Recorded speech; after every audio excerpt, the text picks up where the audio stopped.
que ça a presque l'air arrangé, mais ça ne l'était pas.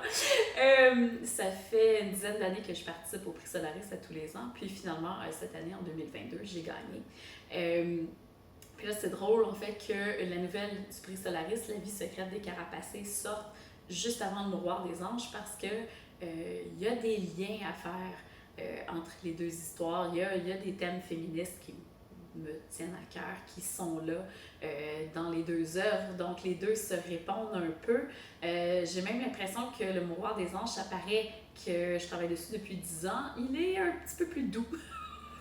Tandis que La vie secrète des Carapacés est un peu plus revendicatrice ou militante même presque, tout en étant tout à fait sous couvert de SF. Ce qui est intéressant, c'est que dans les deux cas, quelqu'un peut les lire sans être au courant des thèmes féministes, sans nécessairement se poser de questions, mais je pense qu'il y a des choses qui ressortent dans les non-dits, dans la manière d'agir de certains personnages, parfois parce qu'on voit une manière d'agir sur papier, on se rend compte à quel point c'est un problème, cette manière d'agir-là. Donc, je me suis amusée avec La vie secrète des Carapacés à mettre des gens qui sont engoncés dans leurs privilèges au point de ne plus les voir et de montrer l'effet que ça a sur les gens autour d'eux, mais sans nécessairement le nommer.